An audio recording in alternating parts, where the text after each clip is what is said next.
आपके लिए अगर आपकी प्रोग्रामिंग अच्छी नहीं है ना, तो डेटा साइंस के दरवाजे आपके लिए बंद बिल्कुल भी नहीं हुए।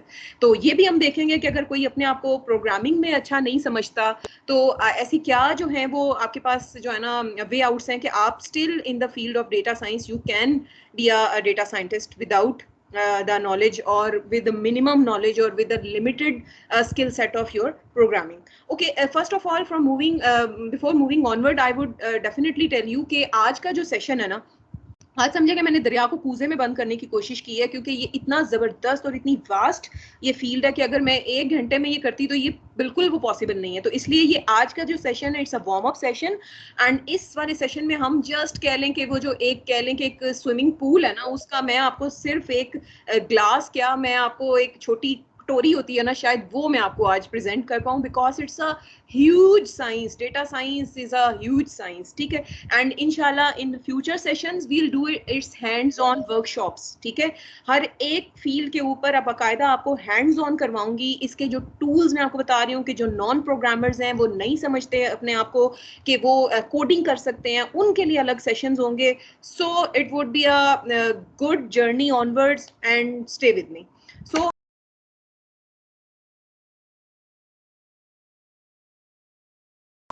अब हम जो है वो देखने जा रहे हैं अबाउट, प्लीज इसको देख लें कायनात, वो मुझे कोई मुसलसल म्यूट कर रहा है। ओके फाइन, अब बात करते हैं हम लैंग्वेजेस की। ये बात हमें बड़ी अच्छी तरह पता है कि ह्यूमंस जो हैं वो कम्युनिकेशन के लिए लैंग्वेज का इस्तेमाल करते हैं, ठीक है। जब तक एक जुबान या कोई लैंग्वेज आप यूज नहीं करते, आप अपने जिन लोगों के साथ आप कम्युनिकेट कर रहे होते हैं, आप उनको अपनी बात प्रॉपर पहुंचा नहीं सकते। तो for the sake of communication, language is a big tool that express your feelings, आपकी थॉट्स को, आप जो कहना चाह रहे होते हैं उसको एक्सप्रेस करता है आपके लिसनर को, ठीक है। तो लैंग्वेजेस आपको पता है हर एरिया की एक अपनी लैंग्वेज है। इवन लैंग्वेजेस के भी डिफरेंट आपको पता है डायलेक्ट्स हैं जो यूज होते हैं। डायलेक्ट्स में किसको कह रही हूँ, जैसे अगर आपको कहते हैं कि पश्तो स्पीकर है, तो आप देखें कि पेशावर वालों की पश्तो सवात वालों की पश्तो से जो है वो मुख्तलिफ होगी। इसी तरह पंजाबी अगर एक मेन लैंग्वेज है, तो जो पोठवारी लैंग्वेज जो मतलब पंजाबी बोलते हैं, that is far different than जो कि लाहौर में पंजाबी बोली जाती है, ठीक है। तो इस तरह लैंग्वेजेस भी डिफरेंट हैं। और हम अगर बात करें कंप्यूटर लैंग्वेजेस की, तो आपको पता है मुख्तलिफ प्रोग्रामिंग लैंग्वेजेस हैं जो आप यूज करते हैं। अब बात आती है कि अगर आपने एक लैंग्वेज यूज करनी है, हम तो अभी तक लैंग्वेजेस यूज कर रहे थे, लाइक पाइथन यूज कर रहे हैं हम, सी प्लस प्लस यूज कर रहे हैं हम, जावा यूज कर रहे हैं, और इस तरह बेशुमार है लैंग्वेजेस जो कि लंबी लिस्ट है। तो अब यहाँ पे जो नेचुरल लैंग्वेज प्रोसेसिंग है ये कहाँ आ गई?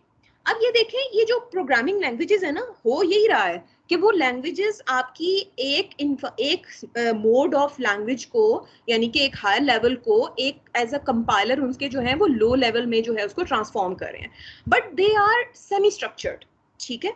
दे आर नॉट फुली अनस्ट्रक्चर्ड। अब आपकी जो नेचुरल लैंग्वेज के अंदर आपकी कमांड्स लिखी होती हैं, दे आर फुली अनस्ट्रक्चर्ड, ठीक है, जिनका कोई उस तरह का स्ट्रक्चर नहीं है कि उसको मशीन जो है वो डायरेक्टली प्रोसेस कर,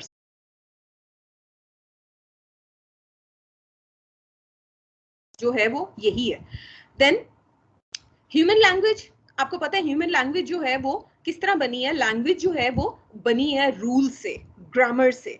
एंड ग्रामर जो है वो language is a combination of different words, उन वर्ड्स से आपके सेंटेंसेस बनते हैं, ग्रामर के रूल्स यूज होते हैं, और उसके बाद एक अंडरस्टैंडेबल फॉर्मेट में एक सेंटेंस जो है वो मारिज़े वजूद में आता है, जिसको कोई बंदा जो है वो प्रोसेस कर सकता है, ठीक है।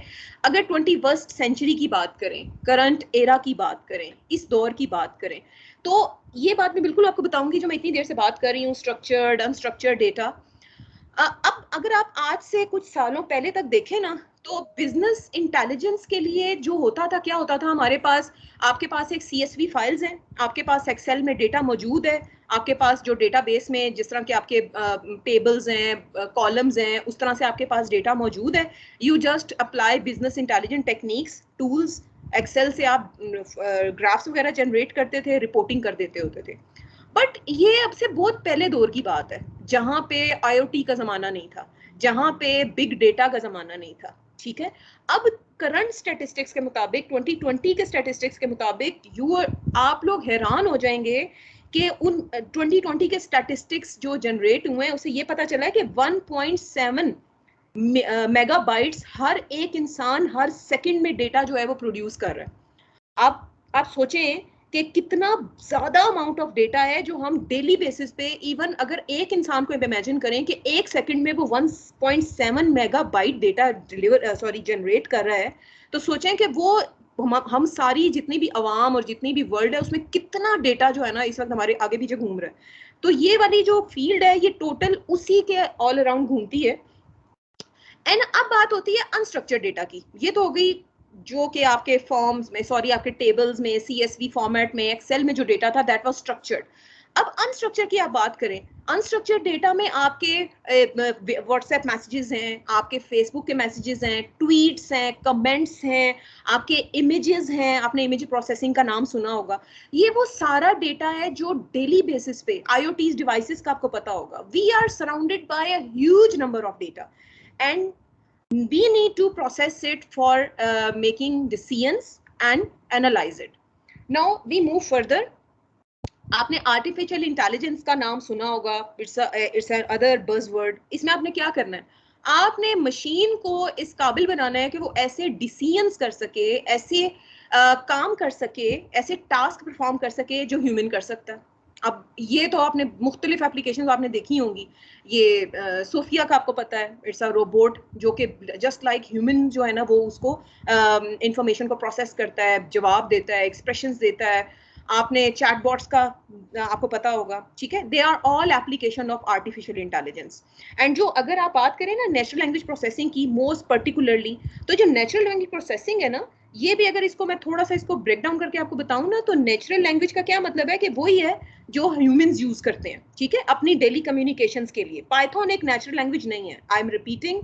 आपकी जो प्रोग्रामिंग लैंग्वेजेस हैं they are not natural languages, right. And जो प्रोसेसिंग का पार्ट है वो क्या कर रहा है कि कंप्यूटर को इतना इनेबल कर रहा है कि आपकी उस नेचुरल लैंग्वेज में बोली हुई या लिखी हुई, I am repeating, you are enabling a computer system कि आपकी नेचुरल लैंग्वेज में बोली हुई या लिखी हुई स्टेटमेंट्स को वो प्रोसेस करे, और उसको प्रोसेस करने के बाद आपको कोई डिसीजन मेकिंग, आपको कोई प्रिडिक्शन या आपको कोई बिजनेस एनालिटिक्स के लिए आपको जो है ना वो हेल्प आउट कर सके, राइट। आगे चलते हैं। देन एग्जांपल्स देखते हैं आप नेचुरल लैंग्वेज प्रोसेसिंग की, एप्लीकेशंस देखते हैं कुछ। ये आप ही नाम सुना हो गया आपने, सेंटिमेंट एनालिसिस होता है, topic modelling, text generation and blah blah blah. तो मैं आपको वही बता रही हूँ कि इंशाल्लाह जो हमारी आगे की वर्कशॉप्स होंगी ना उसके अंदर हम इंशाल्लाह इनको हैंड्स ऑन प्रैक्टिस करेंगे। सेंटिमेंट एनालिसिस को, टॉपिक मॉडलिंग को, टेक्स्ट जनरेशन को, मतलब ये एक ही सेशन में होना पॉसिबल नहीं है। सेंटिमेंट एनालिसिस की अगर बात करें तो आपने वर्ड सुना होगा, बट विद एन एग्जांपल आपको मैं बताती हूँ कि let's suppose you are a manager in a company, ठीक है, एंड डेली बेसिस पे आपको जो है ना, and you are like dealing in caps and shirts. Now you have a social media platform और any you can say portal, जहां पे लोग आपकी जो प्रोडक्ट है ना, ये जो लाल रंग की टोपी और काले रंग की जैकेट है इसके बारे में जो है ना लोग अपने कमेंट्स का जो है ना इजहार कर रहे हैं। कुछ लोग कह रहे हैं कि हाँ जी text I love your hair so much, कुछ कह रहे हैं your hair is looking not good, या कुछ भी इस तरह के जो कमेंट्स हैं वो आपके जो है ना उस प्रोडक्ट से रिलेटेड जो है ना वो आ रहे हैं।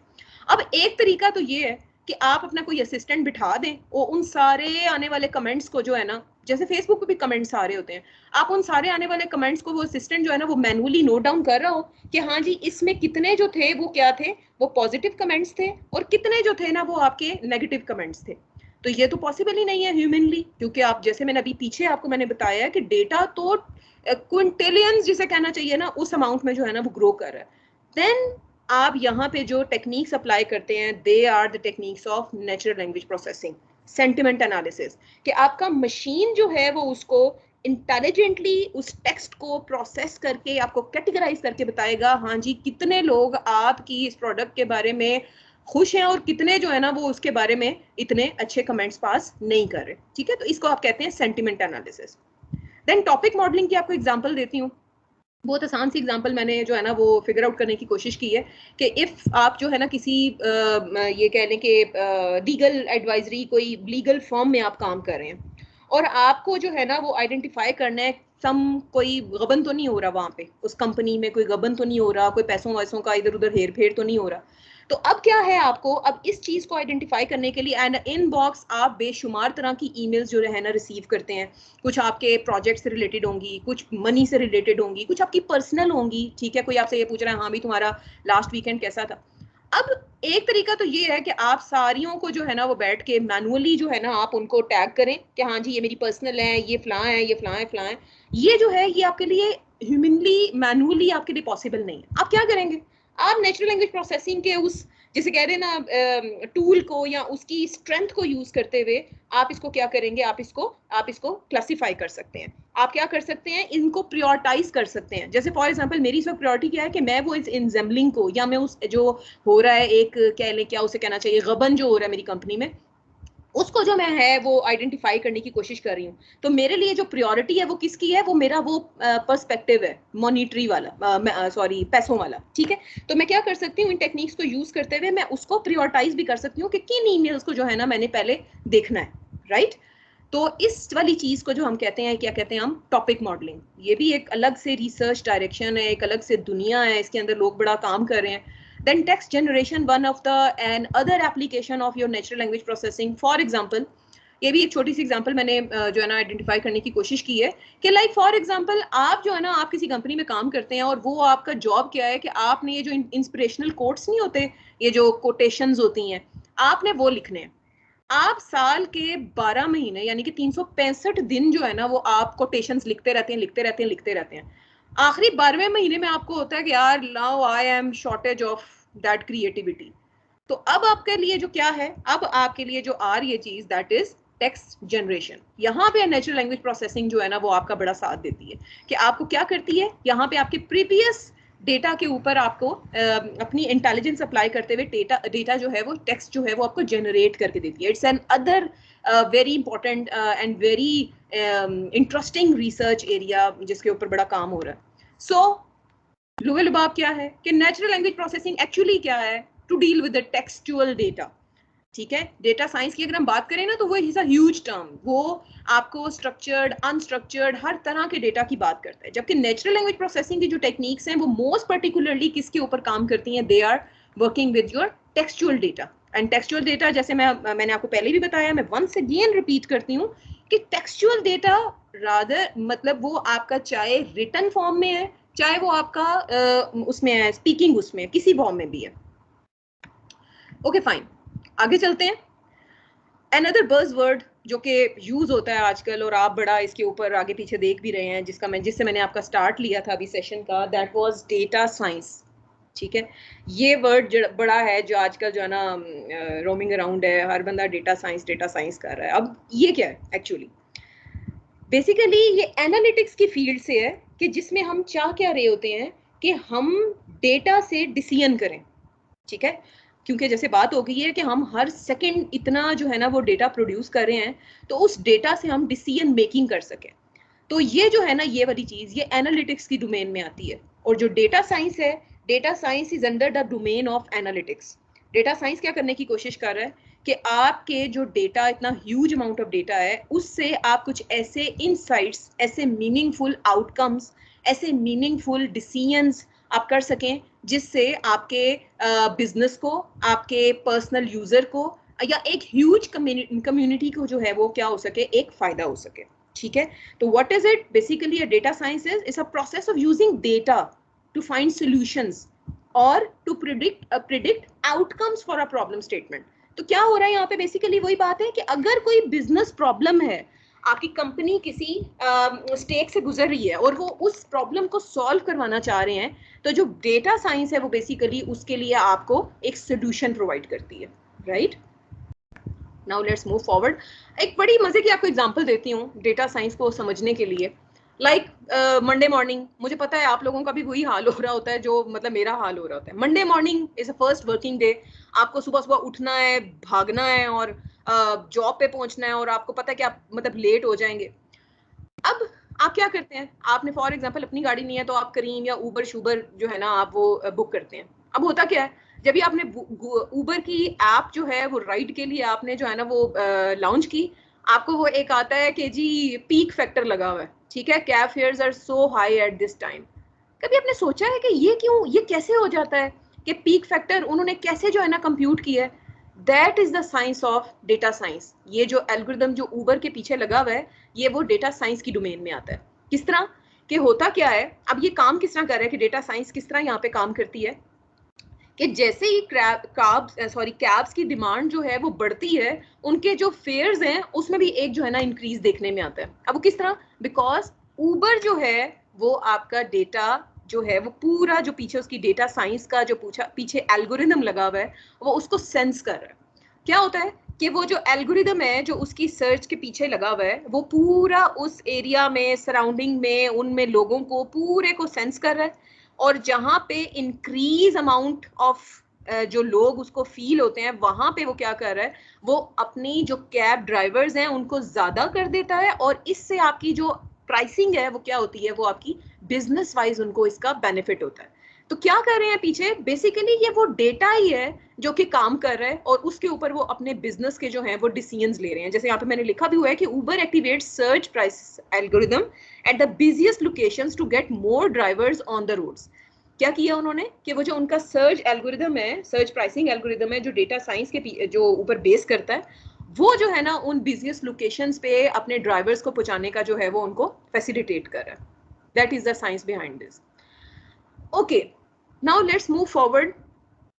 डेटा साइंस की वेन डायग्राम। अब बात होती है कुछ स्किल सेट चाहिए होता है बीइंग अ डेटा साइंटिस्ट, ठीक है, आपको होने के लिए।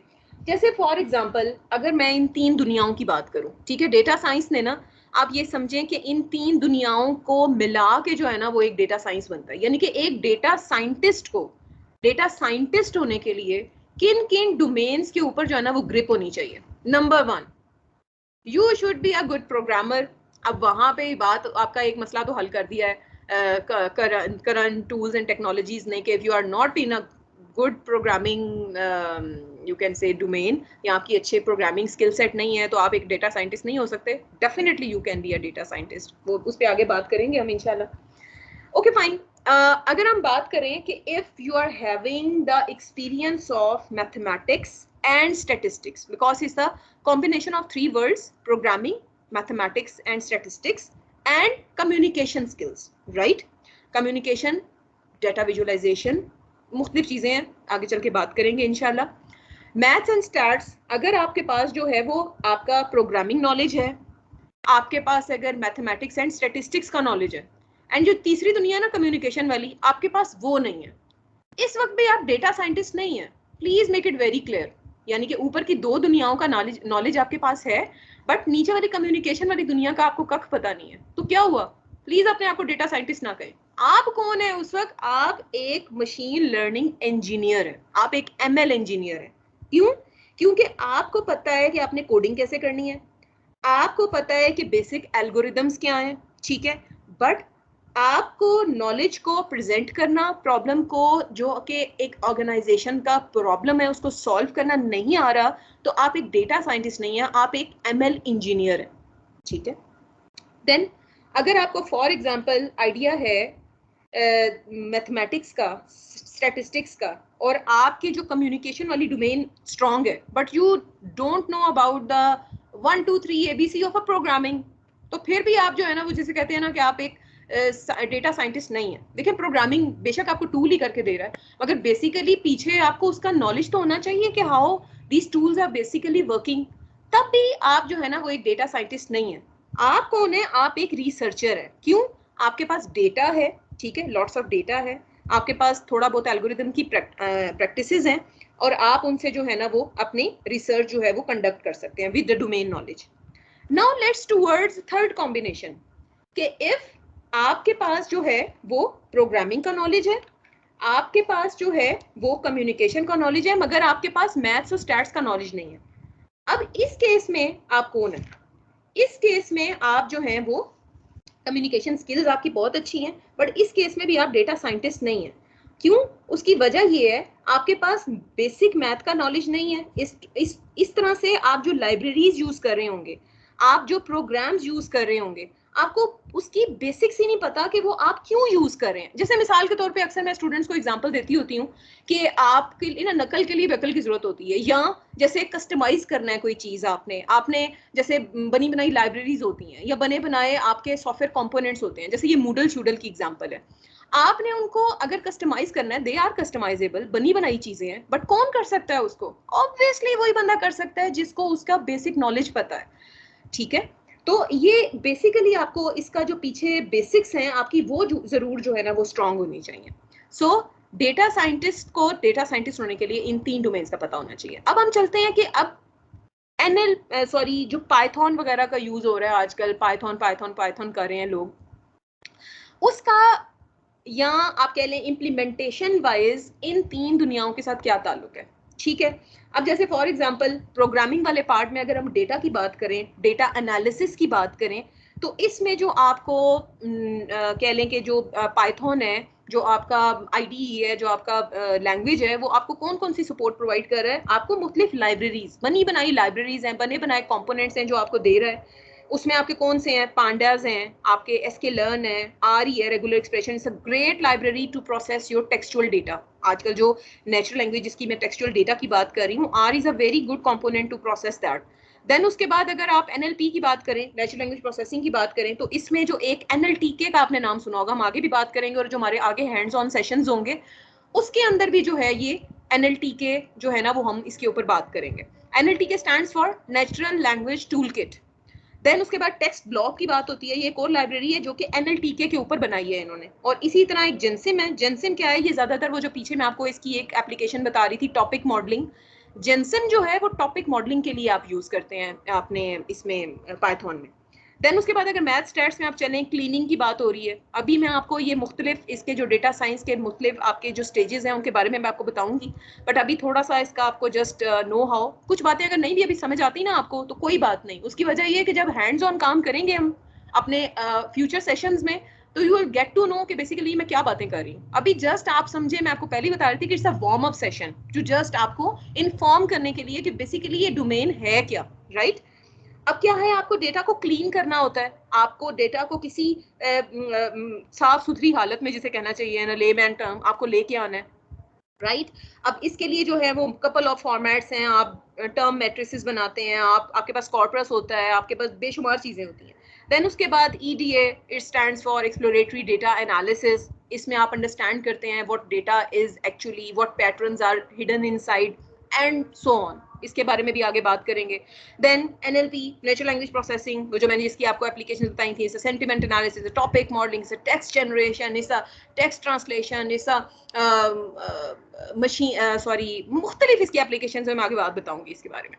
देन उसके बाद क्या है, आपकी कम्युनिकेशन, डेफिनेटली डेटा विजुअलाइजेशंस। आपने डेटा को विजुअलाइज करना है, उसको देखना है, उसको प्रेजेंट करना है। जैसे फॉर एग्जांपल डेटा शेटा सारा आपने एल्गो लगा लिया, ये कर लिया, वो कर लिया, आपके सीईओ पूछेंगे like where is the output. आपको आउटपुट दिखाने के लिए आपको उसको किसी प्रेजेंटेबल फॉर्म में लाना है, आपको जो इनसाइट्स शो करने हैं should be in some presentable way, ताकि आप उस प्रॉब्लम के सोल्यूशन को किसी फॉर्म में जो है वो आप रिप्रेजेंट कर सकें, right? So that was all about the domain of data science and what is it. अब आगे चलते हैं, जो मैं बात कर रही थी कि इसकी कुछ स्टेजेस होती हैं, ठीक है? डेटा साइंस के प्रोसेस की कुछ स्टेजेस हैं। आप अगर इंटरनेट पे सर्च करेंगे आपको मुख्तलिफ प्रोसेस, मुख्तलिफ पाइपलाइंस, मुख्तलिफ टर्म्स आपको सुनने को मिलेंगी, but as per my knowledge I tried my level best कि इसको आपको जो है ना वो आसान तरीन जिसे कहना चाहिए फॉर्म में आपको मैं रिप्रेजेंट कर सकूं, राइट? अब एक जो है वो नॉर्मली जो पूरा एक जो लेफ्ट हैंड साइड पे है, एक बाज लोग इसको इस तरह से लेके चलते हैं, और जो एक राइट साइड पे है वो भी एक पाइपलाइन है, इसकी प्रोसेस है, इसका वर्क फ्लो है कि जब आप कोई भी मीनिंगफुल इनसाइट्स आपने निकालनी होती है फ्रॉम द रॉ डेटा, तो आप जो है ना वो कौन कौन से स्टेप्स को फॉलो करते हुए जो है ना वो आप आगे मूव करते हैं। तो अगर बात की जाए, सबसे पहले मैं लेफ्ट साइड की बात करती हूँ। आप पहले लेफ्ट हैंड साइड वाली जो आपकी इमेज है उसके ऊपर गौर करें। जब हम डेटा साइंस की बात करते हैं ना, तो एक बात दिमाग में आती है जो एक बहुत बड़ी मिसकॉन्सेप्शन है, आपने इस मिसकॉन्सेप्शन का कतई शिकार नहीं होना, राइट? पहली मिसकॉन्सेप्शन कि हाँ जी डेटा साइंस है, जो वर्ड डेटा से शुरू हो रहा है, तो इसका मतलब है कि if you are able to gather data, आपके पास एक लॉट्स ऑफ डेटा आ गया है, लाइक बस अब एल्गो चलाओ और बात ही खत्म नहीं। डेटा साइंस जो है वो स्टार्ट कहाँ से होती है, वो आपकी स्टार्ट कहाँ से होती है, वो आपकी मुख्तलिफ चीजें हैं जिससे आपने उन चीजों को, सबसे पहले कि आपको एक प्रॉब्लम पता होना चाहिए, आपके दिमाग में एक क्वेश्चन होना चाहिए। डेटा से पहले एक क्वेश्चन कि हाँ जी आप ये जो काम करने जा रहे हैं आप क्यों करना चाह रहे हैं। आप किसी ऑर्गेनाइजेशन के लिए as a data scientist, data analytics आप सर्व करने जा रहे हैं, तो क्या प्रॉब्लम है उनको कि जिसको आपने सॉल्व करना है। So before data, you need to have a question inside your brain. You need to have a, you can say, you can say objective in your mind कि why you are going through all this pain, right? अब आपको जब ये पता चल गया कि आप ये काम क्यों करने जा रहे हैं, ठीक है, और तो इससे आपको जो है ना ये पता चलेगा अब आपको किस किस्म का डेटा कलेक्ट करना है, इस प्रॉब्लम को एड्रेस करने के लिए ऐसा कौन सा डेटा है जो आपको चाहिए, राइट? अब उस डेटा की कलेक्शन के लिए आप फर्दर जाते हैं, जैसे फॉर एग्जांपल आपने अगर जैसे अभी हमने उसकी बात की है, उबर करीम की हम बात कर रहे थे, ठीक है, उसमें आपको मैं अगर बात करूं कि जी उनका प्रॉब्लम क्या था कि वो सर्ज ऑफ जो है ना वो चाह रहे हैं अपनी फैसिलिटीज प्रोवाइड करना। तो आपका क्या ख्याल है कि जो उबर की जो इतनी $1 मिलियन ये जो इंडस्ट्री है, ये जस्ट अपनी सर्विस की बेस पे या अपनी कैब्स की क्वांटिटी की बेस पे ये इतने सक्सेसफुल हैं और इतने मार्केट में जो है ना वो ये चीते बने हुए हैं? Actually not. इसके पीछे वो जो डेटा साइंस की एक पूरी साइंस काम कर रही है ना, जो उनके सर्जिंग एल्गोरिदम्स काम कर रहे हैं, एक्चुअली बेसिकली वो उसको सारा जो है ना वो क्रेडिट जाता है। किस तरह कि जैसे फॉर एग्जांपल डेटा कलेक्शन में अगर मैं आपको एग्जांपल दूं, ये क्या कर रहा होगा उबर करीम कि ये जो है ना इनके एल्गोरिदम्स या ये लोग जो कंपनी है जो इसके पीछे जो साइंस है इनके, ये सारा कलेक्ट कर रहे हैं डेटा, मुख्तलिफ टाइम का डेटा कलेक्ट हो रहा है और उनके लॉट्स ऑफ डेटा है जो उनके पास जो है ना वो डेली बेसिस पे कलेक्ट हो रहा है। Like for example pick and drop का डेटा, हॉलीडेज के ऊपर डेटा, देन उसके बाद लोग जो राइड बुक करते हैं उसका डेटा, ड्रॉप ऑफ्स का डेटा, मतलब बेशुमार डेटा है जो उनके डेटा लॉग्स में जो है ना वो ऑलरेडी मौजूद है और डेली बेसिस पे वो जो है वो क्या है, ऐड भी हो रहा है। अब उन्होंने वो वाला डेटा कलेक्शन कर ली। नेक्स्ट क्या था हमारे पास, डेटा क्लीनिंग। मैंने आपको क्या बताया था कि डेटा को साफ सुथरा करना बड़ा जरूरी है। क्यों? क्योंकि डेटा के अंदर मुख्तलिफ प्रॉब्लम्स भी हो सकते हैं, एनोमलीज हो सकती हैं, डेटा के अंदर आपके मुख्तलिफ जो हैं वो नॉइस हो सकता है। तो उसको हम नॉर्मली अगर आप वैसे देखें ना, मुख्तलिफ और जगह पे डेटा रैंगलिंग भी कह रहे होते हैं कि डेटा क्लीनिंग या डेटा रैंगलिंग या डेटा प्री प्रोसेसिंग, मुख्तलिफ इसको चीजें कह रहे होते हैं। तो बेसिकली यहाँ पे करना क्या है आपने, सिंपल जुबान में, सिंपल आसान, कि डेटा को आपने करना है ऐसा क्लीन कि उसमें एनोमलीज ना आए। अब उबर ही के अगर केस में आप देखें तो ये मे देयर इज अ चांस कि जब वो डेटा कलेक्शन कर रहे हैं तो हो सकता है कि वो जो उसमें ये भी हो सकता है कि नियर बाय जो रेस्टोरेंट्स या नियर बाय जो कैफेज हैं उसकी भी इंफॉर्मेशन जो है ना वो कहीं फैच हो जाए। तो क्या होगा, अब इस केस में हमें सिर्फ जो है ना वो डेटा चाहिए जो कि हमारे काम का, और वो डेटा निकाल देना है जो कि हमारे काम का नहीं है, ठीक है। जैसे फॉर एग्जांपल अक्सर फील्ड्स होती हैं जिनके अंदर जो है ना टेक्सचुअल फील्ड्स हैं, उनके अंदर नंबर्स आ रहे होते हैं, नंबर फील्ड्स हैं उनके अंदर टेक्स्ट आ रहा होता है, अजीबोगरीब चीजें आ रही होती हैं। तो वही बात है कि पहले आपने डेटा को क्या करना है, ऐसा क्लीन करना है कि उसको आराम से मशीन प्रोसेसेबल किया जा सके। देन नेक्स्ट स्टेज EDA, या जिसको एक्सप्लोरेटरी डेटा एनालिसिस भी कहते हैं, इसको डेटा एक्सप्लोरेशन एंड एनालिसिस भी कहते हैं, मुख्तलिफ तरीके से इसको कहा जाता है। इसमें क्या है, इसमें आप जो है ना आपके पास जो रॉ डेटा आ गया है ना, एक रॉ फॉर्म में क्लीन भी कर लिया आपने, आप उसके अंदर घुस के देखते हैं कि हाँ भाई इसके अंदर क्या ऐसे हिडन पैटर्न्स हैं कि उन पैटर्न्स को एनालाइज करके आप कुछ मीनिंगफुल निकाल सकें, राइट? उस उन पैटर्न्स को आइडेंटिफाई करना, डेटा के अंदर कोई कह लें कि ट्रेंड्स देखना, इन सब चीजों को हम डेटा एक्सप्लोरेशन कहते हैं, ठीक है। ये विजुअलाइजेशंस के थ्रू होता है। आप स्टैटिस्टिक्स से थोड़ा बहुत आपको आइडिया होगा, स्टैटिस्टिक्स में आप एक चीज पढ़ते हैं, कोरिलेशन, ठीक है। कोरिलेशन पॉजिटिव कोरिलेशन भी होती है, नेगेटिव कोरिलेशन भी होती है। कोरिलेशन क्या बता रही होती है, बेसिकली दो वेरिएबल्स के बीच में क्या रिलेशनशिप है। तो बेसिकली ये डेटा ही है ना, तो आप उनके दरमियान पूरे डेटा में रिलेशनशिप देख रहे होते हैं, ट्रेंड्स देख रहे होते हैं, पैटर्न्स देख रहे होते हैं इन अ विजुअलाइज्ड फॉर्मेट। तो ये जो है ना होती है आपकी EDA, that is a very very important and you can से fundamental step in your data science workflow. जब आपने ये कर लिया, अब आता है नेक्स्ट स्टेज, अप्लाइंग टेक्निक या डेटा मॉडलिंग या मशीन लर्निंग एल्गोरिदम्स, या इसको कुछ भी आप कह लें, कि अब जो आपने डेटा क्लीन कर लिया, आपने डेटा कलेक्ट कर लिया, आपने डेटा को अंडरस्टैंड कर लिया, डेटा को एनालाइज कर लिया, जिसको मैं ईडीए कह रही हूँ, अंडरस्टैंडिंग या एनालाइज, ठीक है, आपने एग्जामिन कर लिया अच्छी तरह डेटा को। अब क्या करना है? अब आइए बात सही वाली, कि अब आपने जो है ना उस पूरी जो डेटा क्लीन क्लून साफ सुथरा अच्छा प्यारा बच्चा बना दिया आपने, उसको जो है ना आपने मशीन लर्निंग के एल्गोरिथम को पकड़ा देना। That is a model. Basically आप एक मॉडल ट्रेन कर रहे हैं। वो मॉडल क्या करेगा? इनपुट के तौर पे वो इतना ज्यादा जिसकी हम बात करें डेटा की वो लेगा, उस ईडीए को आप जो आपने एक अंडरस्टैंडिंग क्रिएट किया, उन पैटर्न की अंडरस्टैंडिंग क्रिएट की है, उसकी बेस पे एक मॉडल ट्रेन करेगा, राइट? कि हाँ जी ये मॉडल है, ये डेटा है, इसकी बेस पे ये आउटपुट्स जो है ना वो जनरेट हो। That is data modelling. That would be used as for data prediction for some you can say for some output, right?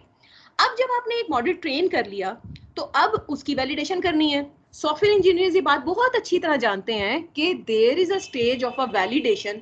क्यों? क्योंकि जिन्होंने टेस्टिंग का कोर्स पढ़ा है, या जिन्होंने सॉफ्टवेयर इंजीनियरिंग पढ़ी है, या जिनको जो भी मतलब इस तरह के कोर्सेज पढ़ के आए हैं, उनको ये बात अच्छी तरह पता है कि मार्केट में एक चीज डिलीवर करने से पहले उसको चेक किया जाता है, ठीक है, कि हाँ जी आपका काम ठीक से हो रहा है या नहीं हो रहा। तो इसको हम क्या कहते हैं? हम इसको कहते हैं वैलिडेशन। हम जो चाह रहे हैं वैलिडेशन, जैसे आप अक्सर पढ़ते हैं कि validation is done by programmers and verification and blah blah blah, पता नहीं आप क्या पढ़े होते हैं इसमें। तो बेसिकली क्या हो रहा है? आपके दिमाग में एक एक्सपेक्टेड आउटपुट है, आपके सिस्टम ने एक आउटपुट जनरेट करके दी है। आप एक्चुअली ये देखना चाह रहे हैं कि जो आप चाह रहे थे, आपके सिस्टम ने जो जनरेट करके दिया है वो ठीक है। ठीक है, क्यों? क्योंकि आप देखें आपकी आजकल जो एप्लीकेशंस हैं वो सारी इसी डेटा के ऊपर ही बिल्ड आपकी जो है ना वो बेस कर रही हैं। तो आपके ऊपर कितनी भारी जिम्मेदारी है, जस्ट इमेजिन, राइट? तो अब आपने क्या करना है? डेटा वैलिडेशन की जो लेयर होती है वो क्या करती है कि जो मॉडल ने आउटपुट जनरेट की है ना, ठीक है, आप उसको टेस्ट करते हैं कि हाँ जी इस वाली चीज का यही वाला आउटपुट होना चाहिए था by looking at the historical data, right? अगर वो उस तरह से नहीं आ रही आउटपुट, तो इसका मतलब है वो जो मॉडल है it needs to have some improvements. अब क्या होता है कि वो जो रिपोर्ट होती है या वो जो एनोमलीज होती हैं वो वापस रिपोर्ट की जाती हैं डेटा साइंटिस्ट को, ताकि वो उसको क्या कर सके? इम्प्रूव कर सके। यही ऊबर करता है, यही उसके पीछे की जो पूरी डेटा साइंस है वो करती है। अब जब ये काम हो गया तो नाउ आखिरी स्टेज कि अब आपने उसको डिप्लॉय करना है, आपने उसको डिलीवर करना है। अब जब आप डिप्लॉय करते हैं तो लोग यूज करते हैं, ठीक है। अब जब लोग यूज करते हैं, अगर वहां पे कोई प्रॉब्लम आती है तो वो फिर रिपोर्ट करते हैं उसको, और फिर से जो है ना ये सारा पूरा जिसे कहते हैं ना साइकिल, ये ना कॉन्टिन्यूस इंप्रूवमेंट में जो है ना वो चलता रहता है। तो this was all about your work flow of a data science. अब हम चलते हैं आगे, डेटा साइंस के आगे टेक्स्ट माइनिंग और नेचुरल लैंग्वेज प्रोसेसिंग। अब आपके दिमाग में एक बात आ रही होगी कि मैम ये किधर फिट करेंगे, कि ये जो हमारी नेचुरल लैंग्वेज प्रोसेसिंग है वो किधर फिट होगी। तो आपको मजीद कंफ्यूज करने से ज्यादा मैं आपको बताती हूँ कि जो नेचुरल लैंग्वेज प्रोसेसिंग है वो किधर आती है? वो इधर आती है आपकी ये दो जगहों पे, इस जगह डेटा क्लीनिंग, डेटा एक्सप्लोरेशन, ठीक है। यानी कि जो प्री प्रोसेसिंग है ना, that is done with natural language processing. और किस किस्म की डेटा की? प्लीज याद से ये बात याद रखनी है, टेक्सचुअल डेटा की, राइट? जो अनस्ट्रक्चर्ड डेटा है आपका, ठीक है। क्योंकि स्ट्रक्चर डेटा तो आपके एनएलपी के बगैर भी जो है ना वो प्रोसेस हो जाएगा। हम तो सारी बात कर रहे हैं अनस्ट्रक्चर्ड डेटा की, टेक्सचुअल डेटा की। तो क्या होगा कि आप जब इस स्टेज पे होंगे ना, प्री प्रोसेसिंग वाले स्टेज पे, तो नेचुरल लैंग्वेज प्रोसेसिंग जो है ना वो वहां पे जो है ना वो डेटा साइंस की पाइपलाइन में यहाँ पे फिट होती है, राइट?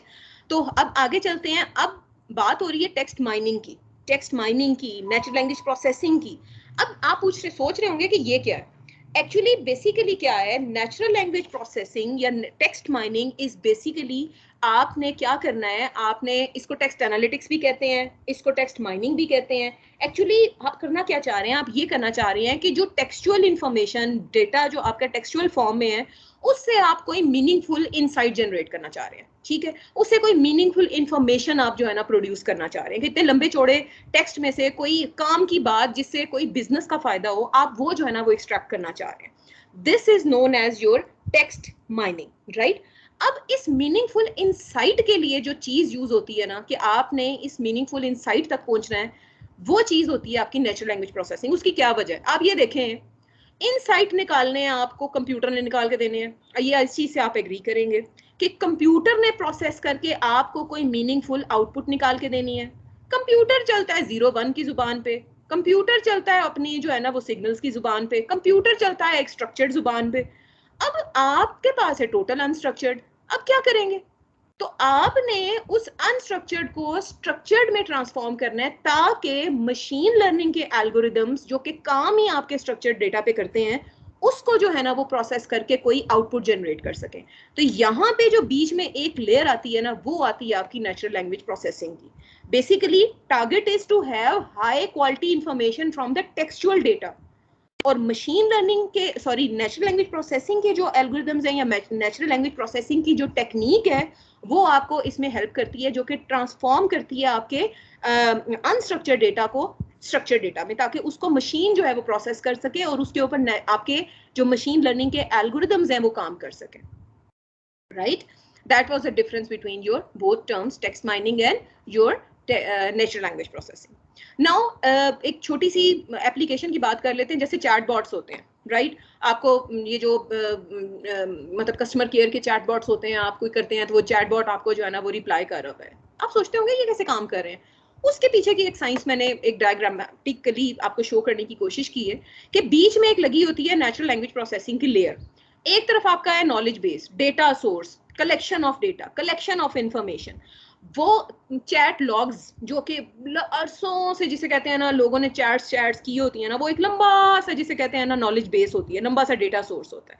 और प्लस ये उनकी इंटरेक्शन हिस्ट्री, उनके एनालिटिक्स, वो क्यों हो रहे थे, किस लिए हो रहे थे, क्या वजह थी, वो सारा कुछ उनका वहां पे जो है ना मौजूद होता है। इन सब को इकट्ठा करके एक मीनिंगफुल आउटपुट जो है वो प्रोड्यूस करते हैं। That is the one of the application of your natural language processing. अच्छा, अब उसके अलावा फर्दर कुछ यूज केसेस हैं नेचुरल लैंग्वेज प्रोसेसिंग के।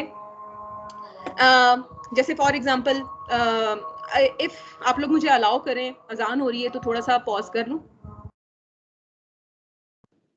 Yes ma'am. Thank you.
Alright, thank you so much for your patience.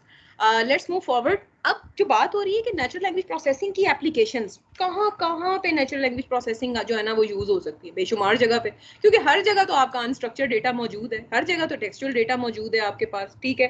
जैसे फॉर एग्जाम्पल क्या है इसकी एप्लीकेशन, कुछ देर हमने पहले पढ़ा था, सेंटिमेंट एनालिसिस, आपको अच्छी तरह पता चल गया।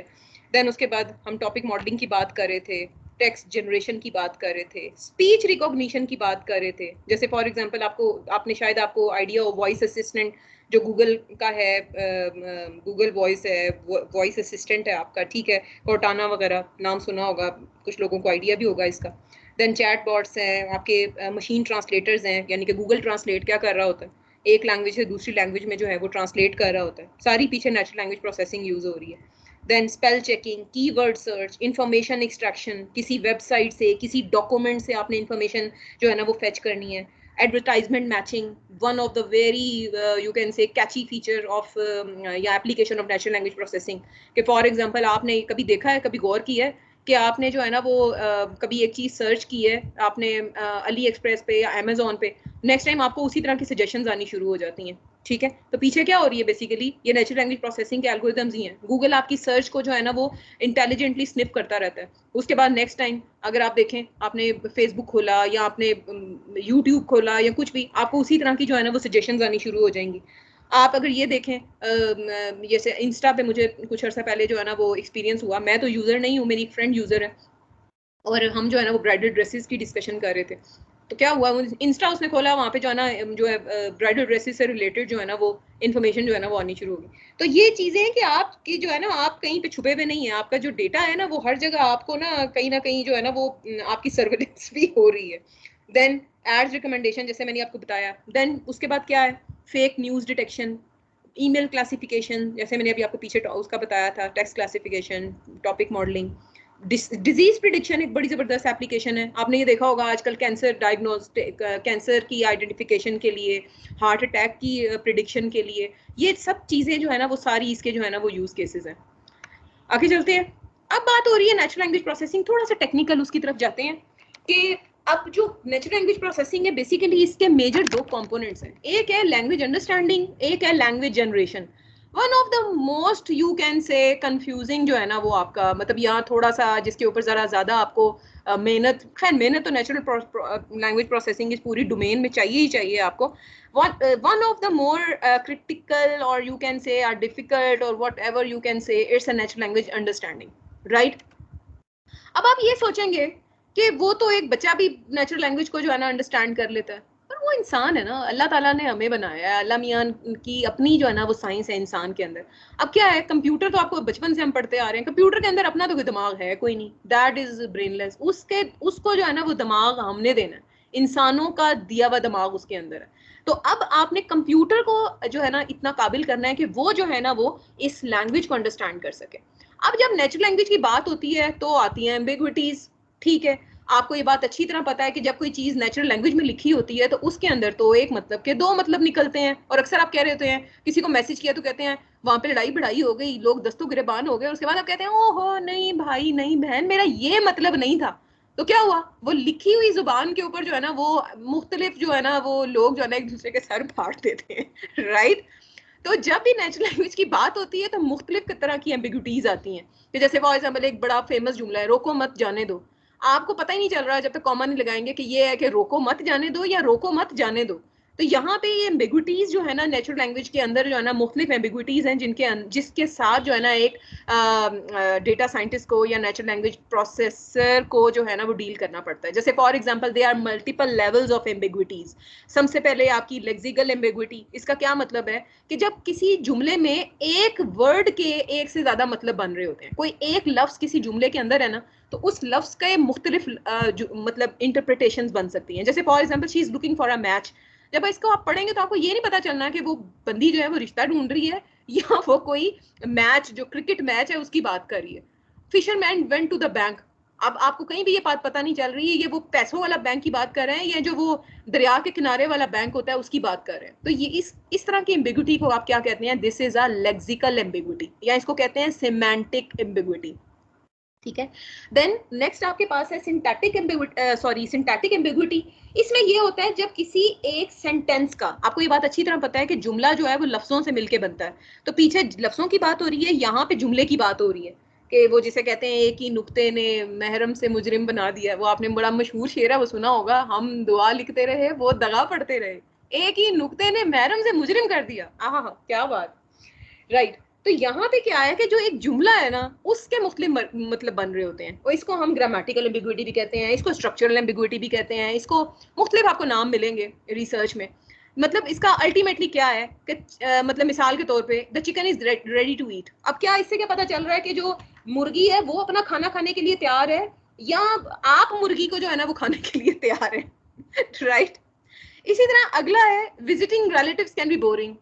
अब क्या मतलब है इसका कि जो जिन रिलेटिव्स को आप विजिट कर रहे हैं वो बोरिंग है, या जो रिलेटिव्स आपको बोरिंग है, आपको विजिट कर रहे हैं वो बोरिंग है, या रिलेटिव्स को विजिट करना ही बोरिंग है।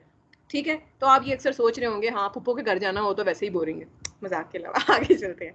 I saw the man with binoculars like what ever it is. ठीक है, एक बंदा है उसके पास जो है ना वो दूरबीन है। अब आई सॉ द मैन, अब वो क्या है, वो देख रहा है उससे या उसके पास है, या क्या मतलब है इसका, राइट। तो जुमला नहीं समझ आ रहा, जुमले के एक से दो ज्यादा मतलब नहीं कर रहे हैं।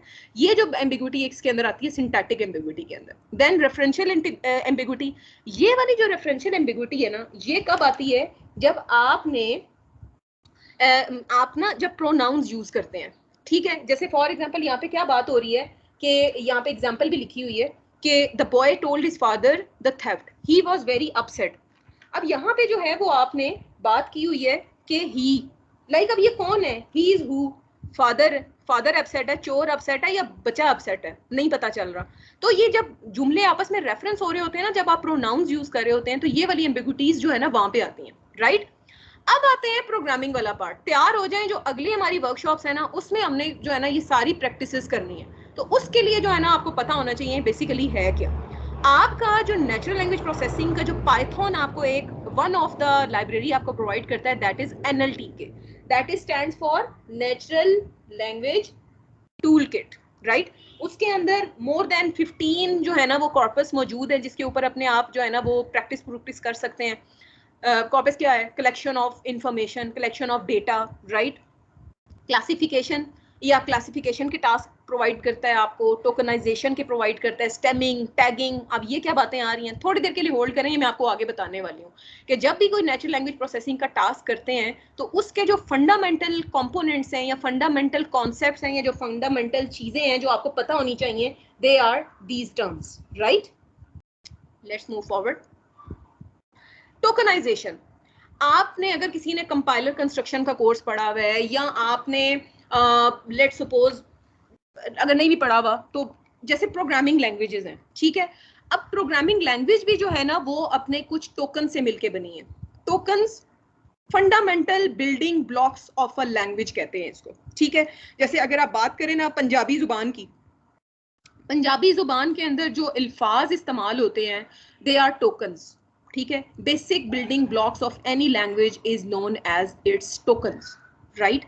अब आप क्या कर रहे हैं कि जब आपने प्रोसेस करना है ना किसी सेंटेंस को, तो सबसे पहले आपको उस सेंटेंस को जो है ना वो क्या करना पड़ेगा, टोकनाइज, लाइक उसको छोटे छोटे पार्ट्स में आपको जो है ना डिवाइड करना पड़ेगा, राइट।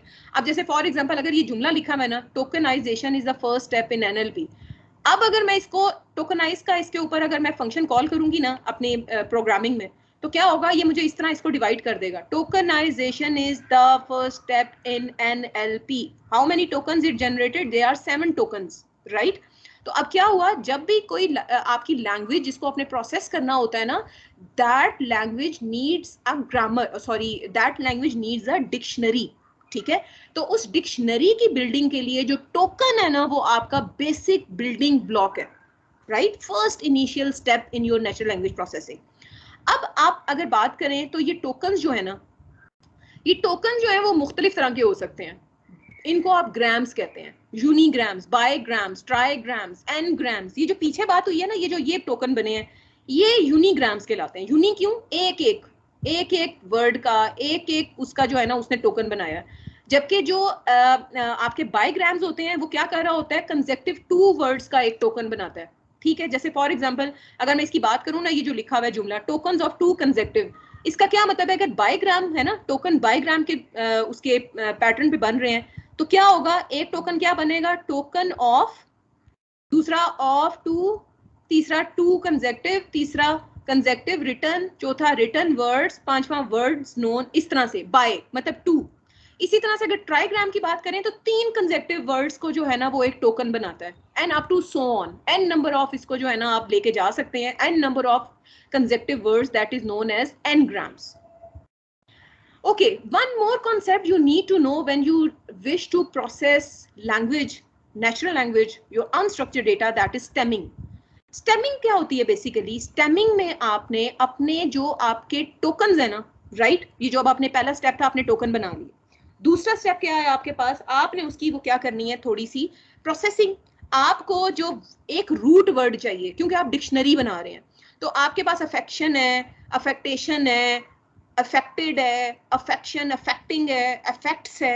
आपको इसको एक रूट वर्ड तक जाना है, ठीक है। रूट वर्ड इसका बेसिकली क्या होगा? अफेक्ट।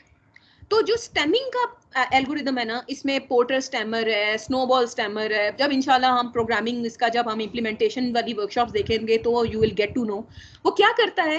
एक खास पैटर्न पे ना इसके जो है ना वो या सफिक्स या प्रीफिक्स या पोस्टफिक्स इसके जो है ना वो उड़ा देता है। अब यहाँ पे आप एक बात सोचें, यहाँ पे अगर आपने वो कोई भी पोर्ट लगाया है, स्टेमर लगाया है, वो तो इसके किसी भी तरह जो है ना वो वर्ड जो है ना आखिर वाले, पहले वाले या जो भी वर्ड है जो आपको चाहिए वो उड़ा देगा। अब जरूरी नहीं है कि जो वर्ड उसने जनरेट करके दिए है ना वो एक मीनिंगफुल वर्ड हो। मैं आपको एग्जांपल दिखाती हूँ इसकी आगे, ठीक है। जैसे अब आगे चलते हैं, थोड़ा सा आगे चलते हैं, मैं आपको स्पीड अप करती हूँ, टाइम हमारे पास जरा शॉर्ट है। लेमेटाइजेशन क्या होती है? लेमेटाइजेशन एक स्टेप इंटेलिजेंट होता है एज कंपेयर टू स्टेमिंग के। लेमेटाइजेशन जो है ना वो वर्ड को रूट वर्ड में जब ट्रांसफॉर्म करता है ना तो वो एक मीनिंगफुल वर्ड होता है, एक प्रॉपर वर्ड होता है, ठीक है। जैसे फॉर एग्जांपल अगर आप लेमेटाइजर लगाएंगे ना तो वो उसके सिमेंटिक को समझेगा, गॉन, गोइंग और वेंट। वो जब उसको करेगा ना, स्क्वीज इन करेगा, उसका जो रूट वर्ड निकालेगा वो क्या उसको कर देगा? गो। यानी कि आपकी डिक्शनरी को जो क्या कर देगा? कॉम्पैक्ट कर देगा, and it would be go. अब जो मैं बात कर रही थी कि डिफरेंस स्टेमर और लेमेटाइजर का क्या होता है, कि अगर आप फॉर एग्जांपल आपके पास टोकन्स है ना, change, changing, changes, change, charger, sorry changer, stemming क्या करेगा? अगर आपने कोई भी स्टेमर लगाया हुआ है ना तो मेड इज अ चांस वो उसको ये कर दे, change, but it's not a proper word. If you would apply a lemmatizer तो आपको वो एक प्रॉपर वर्ड दे रहा है जिसका एक प्रॉपर मतलब है, that is a change. Stammer भी हमें बाज औकात कुछ जगहों पे चाहिए होते हैं, तो वो हम इंशाल्लाह देखेंगे क्या सिचुएशंस होती हैं। अब आप बात कर रहे हैं लैंग्वेज बिल्डिंग की, टोकन्स की, तो कुछ ऐसे टोकन्स होते हैं जो कि स्टॉप वर्ड्स होते हैं, जिनका एज सच मॉडल बिल्डिंग में कोई खास अमल दखल नहीं होता। हाँ, उनका लैंग्वेज के सेंटेंसेस में या लैंग्वेज की अगर आप बात करें उसमें उनका जरूर पार्ट होगा, मगर जब आपने मॉडल बिल्ड करना है ना, अगर उनको आप निकाल भी देते हैं ना, क्योंकि हमें डेटा क्लीन चाहिए, वी आर वर्किंग फ्रॉम या we are passing from a pre processing stage, we are passing from data cleaning stage, right. तो जब आप क्लीनिंग कर रहे हैं ना तो आप बेशक अपने स्टॉप वर्ड्स को निकाल दें, ये नॉइजी होते हैं, इनके होने या होने से कोई फर्क नहीं पड़ता, तो आप जो है ना इसको निकाल सकते हैं। नेक्स्ट आपका जो मेन काम है that is part of speech tagging. आपको ये बात अच्छी तरह पता है कि जो लैंग्वेज है वो ग्रामर के ऊपर काम करती है, ठीक है। कुछ आपके जो होते हैं वो नाउन्स होते हैं, कुछ वर्ब्स होते हैं, कुछ आपके डिटर्मिनर्स होते हैं, कुछ आपके मतलब इस तरह से मुख्तलिफ चीजें होती हैं आपके पास। अब आपने क्या करना है कि जो अपने टोकन्स है ना उनको टैग लगाना है कि ये नाउन है, ये एडजेक्टिव है, ये वर्ब है, ये प्रॉपर नाउन है, ये क्या चीज है। तो इस चीज को, इसको आप कहते हैं पार्ट ऑफ स्पीच टैगिंग। आप पार्ट ऑफ स्पीच से उसको जो है वो आप क्या कर रहे हैं, आप उसको टैग कर रहे हैं अपने किसी भी सेंटेंस को, राइट। और इसकी आगे बहुत इसकी जो है ना वो जरूरत होती है, और बाद दफा ऐसे होता है कि आपके tokens in the point of time मुख्तलिफ पार्ट ऑफ स्पीच के अंडर भी आ सकते हैं। जैसे फॉर एग्जाम्पल आप किसी को अगर कमांड कर रहे हैं ना, Google it on the internet, अब गूगल जो है ना वो एक प्रॉपर नाउन है, जबकि उसको जो आप यूज कर रहे हैं वो एज अ वर्ब यूज कर रहे हैं, तो that depends. Then next stage is your, ये जो मैं आपको पीओ इसके बता रही थी, मुख्तलिफ आपके पास जो है ना वो पार्ट ऑफ स्पीच टैगिंग जो है ना वो आपकी यूज होती है, जैसे नाउन्स हैं, प्लूरल्स हैं, एडजेक्टिव्स हैं, डिटर्मिनर्स हैं, वर्ब्स हैं, प्रोवर्ब्स हैं, मुख्तलिफ जो है ना इसके आपको NLTK के अंदर जो है ना वो POS टैग्स जो है ना वो आपको अवेलेबल हैं। देन एग्जाम्पल देख लेते हैं इसको, जैसे आपने टोकन्स में इसको डिवाइड किया, the dog killed the bat, sentence था the dog killed the bat. अब क्या हुआ, POS टैगर ने क्या किया, इसको आपको जो है ना वो टैग करके दिया है, एक डिटर्मिनर है, एक नाउन है, एक वर्ब है, फिर डिटर्मिनर है, फिर इस तरह से नाउन है। और अगर आप दे रहे हैं the waiter cleared the plates from the table, इसी तरह इसमें भी इसने यही किया है POS टैगिंग ने, कि आपको जो है ना वो प्रेपोजिशंस, वर्ब्स, नाउन्स, डिटर्मिनर्स उसने आपको टैग करके दे दिए। Next, one of the more important terminology in NLP that you need to know is named entity relation recognition. ठीक है, आपके पास जो है ना एंटिटीज मुख्तलिफ कैटेगरीज में हो सकती हैं, मूवी नेम्स, लोकेशन, क्वांटिटीज, बंदों के नाम, ऑर्गेनाइजेशंस। ठीक है, ये एक अलग पूरी इसकी साइंस है, इसके अंदर मैं नहीं जाती। अगर मैंने कुछ और कहा तो आप लोगों ने डर के जो है ना आपने भाग जाना है कि मैडम क्या बातें कर रही हैं। ठीक है, ये भी आपके जो है ना वो टैगिंग के लिए यूज होता है कि अगर फॉर एग्जांपल आपने टोकन्स निकालनी है तो कौन सा टोकन जो है वो कौन सी कैटेगरी के अंदर लाई करता है। इंशाल्लाह we would work on its in our practical classes as well. NER की एग्जांपल, नेम एंटिटी रिकॉग्निशन की एग्जांपल, जैसे फॉर एग्जांपल अगर कोई एक सेंटेंस दी है और उसके अंदर मुख्तलिफ टोकन्स हैं, तो Google is an organisation, Sundar Pichai is a person, Minnesota is a location and Roy centre event is an organisation. ठीक है, तो इस तरह हम उन टोकन्स को हम POS के साथ साथ हम उसको NER भी करते हैं। अब बात करते हैं सिंटेक्स की। आपको पता है कि जब भी किसी लैंग्वेज की बात की जाए तो उसका एक सिंटेक्स होता है। And what is a syntax? Syntax is basically, linguistics में अगर आप बात करें, it's a combination of principles, rules, processes, right. एक प्रॉपर एक सिंटेक्स होता है किसी चीज को लिखने का। जैसे आप ही प्रोग्रामिंग लैंग्वेजेस में बात करते हैं ना, सिंटेक्स एरर आ गया, क्या जी एंड में सेमीकोलन लगाया C++ में, तो क्या हुआ कि आपने उस लैंग्वेज का प्रॉपर एक जो रूल था वो आपने वायलेट किया है। इसी तरह हर लैंग्वेज का एक सिंटेक्स होता है। इसी तरह उस लैंग्वेज में मौजूद सेंटेंसेस को समझने के लिए कुछ रूल्स होते हैं। ठीक है, उनको स्ट्रक्चर करने के कुछ रूल्स होते हैं और उनको आप क्या कहते हैं? Phrase structure rules. कि पहले क्या लगाना है, पहले सब्जेक्ट लगाना है, फिर ऑब्जेक्ट लगाना है, नाउन, ये जो बचपन से चीजें पढ़ते आ रहे हैं। जब भी कोई लैंग्वेज का कोई जुमला, मीनिंगफुल जुमला अगर आपने बनाना हो तो, राइट। अब बात करें सिंटेक्स ट्री की। Syntax tree normally programming languages में किस लिए यूज होता है? आपके लैंग्वेज के स्ट्रक्चर को प्रेजेंट करने के लिए, राइट। जैसे for example is a tree representation of syntactic structure of the sentences और स्ट्रिंग्स। जैसे फॉर एग्जांपल आप ये देखें, the cat sat on the mat, it's a tree जो कि किस फॉर्म में उसको पूरा डिवाइड किया गया है सेंटेंस या वर्ब फ्रेज को। कि जैसे the cat, the is a article, cat is a noun, अगर द कैट को मिलाएं तो it's a noun phrase, sat is a verb, then on the mat, on is a preposition, article is a the, mat is a noun, then article noun makes the noun phrase, preposition and noun phrase is making a prepositional phrase, and noun phrase and verb and prepositional phrase is a making your sentence is a verb phrase, right? तो ये proper rendering होती है। अब इस tree को render करने के लिए जो आपकी पाइथन है या जो आपकी प्रोग्रामिंग लैंग्वेजेस हैं, one of the technique that I was working in, it's ghost script, right. इसको डाउनलोड करके इंशाल्लाह हम इसको प्रैक्टिस करेंगे। ये बकायदा इसकी रेंडरिंग के लिए जो है ना वो यूज होता है इन ट्रीज की। Chunking is an other important concept, जिसमें आप क्या कर रहे होते हैं कि इंडिविजुअल पीसेज ऑफ इंफॉर्मेशन को एक बिगर पीस ऑफ इंफॉर्मेशन में आप इन जो है ना वो डिजाइन करके आप उसको जो है ना अंडरस्टैंड कर रहे होते हैं। जैसे यहाँ पे हम चंकिंग ही कर रहे हैं। देखिए नीचे हमने क्या किया, the cat sat on the mat, the cat और सैट एक चंक था, ऑन द मैट एक और चंक था। इन तीन चंक्स को मिला के आपने जो है ना एक वर्ब फ्रेज डिजाइन किया। यहाँ पे भी वही एग्जांपल है कि जैसे for example we is a preposition, caught is a verb, the bank, the black panther it's another chunk. इनको मिला के आपने एक मेजर चंक बनाया जो कि एक अंडरस्टैंडेबल जुमला जो है वो आपके पास है। सो समराइज करती हूँ, नेचुरल लैंग्वेज प्रोसेसिंग के अंदर हमने देखा है मुख्तलिफ कंपोनेंट्स देखे हैं, हमने टोकनाइजेशन देखी है, हमने स्टेमिंग देखी है, हमने लिमिटाइजेशन देखी है, हमने POS टैगिंग देखी है, पार्ट ऑफ स्पीच टैगिंग देखी है, हमने सिंटेक्स ट्री देखा है, हमने चंकिंग का कॉन्सेप्ट देखा है। तो ये सारी जो हैं चीजें इंशाल्लाह इन द कमिंग सेशंस हम इसको बकायदा हैंड्स ऑन नोटबुक खोल के जुपिटर पे या गूगल कोलैब पे या क्लाउड पे या जिस तरह भी इंशाल्लाह हम इसको बकायदा प्रैक्टिकली इसको जो है ना इम्प्लीमेंट करके देखेंगे with providing a real data set. Okay, अब डेटा सेट किसको कहते हैं? डेटा सेट आप दिमाग में आपके आ रहा होगा कि डेटा सेट क्या आ गया। ये डेटा सेट वही है, वो जो कलेक्शन ऑफ डेटा जिसको अब आपको मॉडल को ट्रेन करने के लिए आपको जो है वो यूज करना है। लास्ट हमारा KG, Data Science for Non-Programmers. There's a list of tools. इनमें से कुछ मैंने यूज भी किए हुए हैं, जो कि आपको जो है ना वो आपकी जो आपका अल्टीमेट आपका काम है कि आपने मीनिंगफुल इंसाइट्स निकालनी है from the raw set of data, आपको जो है ना वो हेल्प आउट करती है. लाइक रैपिड माइनर है, आपके पास डेटा रोबोट है, आपके पास बिग ML है, आपके पास ML बेस है, गूगल क्लाउड ऑटो ML है, ऑटो विका है, IBM वॉटसन स्टूडियो है, आपके पास टेबलो है, नाइम है. इसके अलावा भी बहुत सारे ऐसे टूल्स हैं जो कि आप बीइंग इफ यू फील कि आप जो है ना आपको डेटा साइंस में इंटरेस्ट है but you feel you are not good coder, तो आप इन वाले टूल्स को जो है ना वो आप यूज करके आप जो है ना वो अपने इस फील्ड में जो है ना वो आप एक्सेल कर सकते हैं. सो जैसे अब नाइम है, ये आपको टेक्सचुअल प्रोसेसिंग की मैंने इसके ऊपर काम किया हुआ है. आप टेक्स्ट नेचुरल लैंग्वेज को आप टेक्सचुअल प्रोसेसिंग कर सकते हैं इसके ऊपर without even using programming, right? It's simply drag and drop, right? So I am finishing the session hair.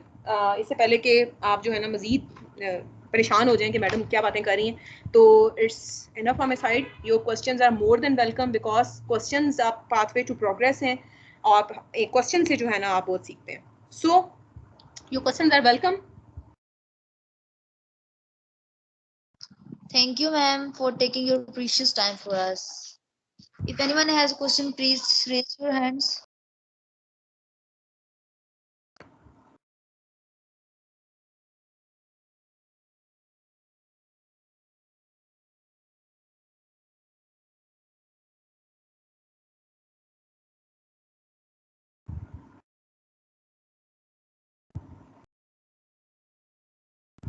अरे no one? I was expecting a huge lot of questions from this interesting domain कि आप पूछेंगे कि madam ये कैसे करें, वो कैसे करें, और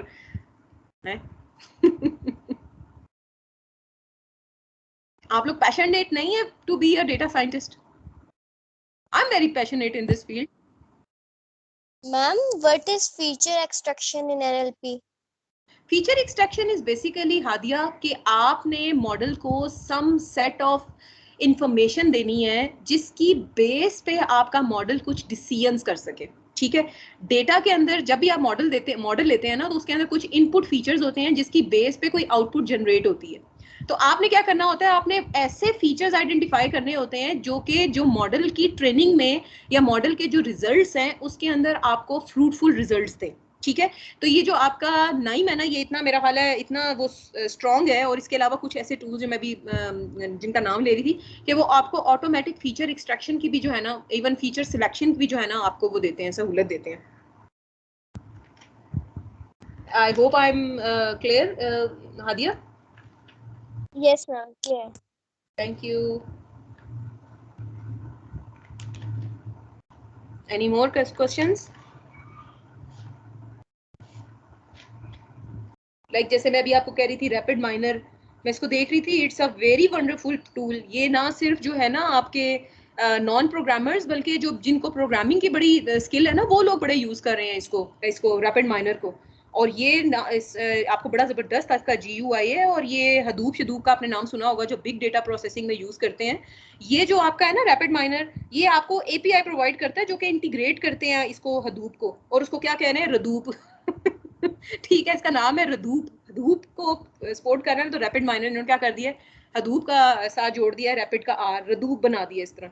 और इसी तरह ये जो था पीछे जिस टूल की मैं बात कर रही थी अभी, ये जो आपका है डेटा रोबोट, ये आपको जो है वो इतना जबरदस्त है कि ये आपको सिग्निफिकेंट फीचर्स, जो हादिया ने भी क्वेश्चन किया ना जिसका आंसर मैंने किया है, ऐसे फीचर्स होने चाहिए कि जो मॉडल की प्रिडिक्शन में बेहतरीन मॉडल आपको जो है ना वो प्रिडिक्शंस प्रोवाइड करे. ये आपको सिग्निफिकेंट फीचर्स भी जो है ना ऑटोमेटिक निकाल के देता है कि आप वो जो वैसे आप कर रहे होते हैं ना, वो आप एक एक फीचर चेक कर रहे होते हैं, कॉम्बिनेशन बना के इसका उसके साथ उसका इसके साथ कौन जो है ना बेटर पी रिजल्ट आपको दे रहा है. ये आपको ऑटोमेटिक जो है ना वो फीचर्स जो है ना वो आपको निकाल के दे रहा होता है. इसी तरह आपको जो है ना आप इसके ऊपर क्या कर सकते हैं, डेटा आपके पास मौजूद है, मल्टीपल मॉडल्स आपको प्रोवाइड करता है, मल्टीपल एल्गोरिथम्स आपको प्रोवाइड करता है. आप क्या कर सकते हैं, उसके ऊपर मुख्तलिफ डेटा आप दे के ना आप चेक कर रहे होते हैं कि हाँ जी किधर कौन सा मॉडल जो है ना आपको हाई एक्यूरेसी दे रहा है. इसी तरह नाइम है. नाइम इज अ वंडरफुल टूल. मैंने जितने टूलों में काम किया ना, नाइम मुझे सबसे ज्यादा पसंद आया. नाइम मतलब just simple drag and drop. और आपकी इसकी जो API है आपको हदूप के साथ कनेक्ट कराती है. इसकी सबसे वंडरफुल बात ये है कि ये स्ट्रक्चर और अनस्ट्रक्चर्ड दोनों डेटा को जो है ना वो करता है, कॉम्प्लीमेंट करता है। आपको चाहे इसको स्ट्रक्चर्ड डेटा दे दें, चाहे टोटल अनस्ट्रक्चर्ड डेटा दे दें, आप नेचुरल लैंग्वेज में मौजूद इसमें चीजें दे दें, लाइक आप चाहे इसको CSV, XLS, JSON फाइल्स दें, या इसको आप अपने इमेजेस दें, जिप फाइल्स दें, कुछ भी दें, ये आपको जो है ना बड़े अच्छे तरीके से जो है ना वो आपको डेटा साइंस की सारे स्टेप्स आपको करके देता है। सारी चीजें, wrangling, feature selection, normalization, data modelling, valuation, visualizations, बेहतरीन तरीके। और ये टेब्लो पे भी मेरा लास्ट वीक मैंने इसके ऊपर एक मेरा प्रोजेक्ट था, उसमें मैंने काम किया। Tableau is use for whole visualisations.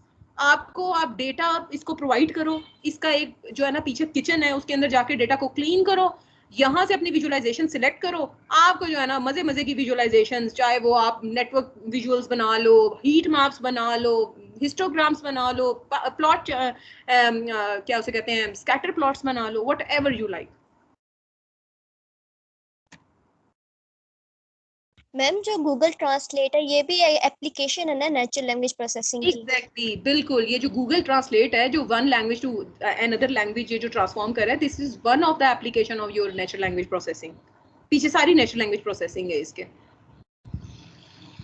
Even आप ये जो कर रहे होते हो, आपने गूगल का वॉइस ऑन किया, आपने कोई चीज सर्च करनी है, आप उधर एक करते हो, लाइक सर्च कर रहे हैं आप नेचुरल लैंग्वेज प्रोसेसिंग, वो जो सर्च करके रिजल्ट्स ला रहा है, that is another application of your natural language processing.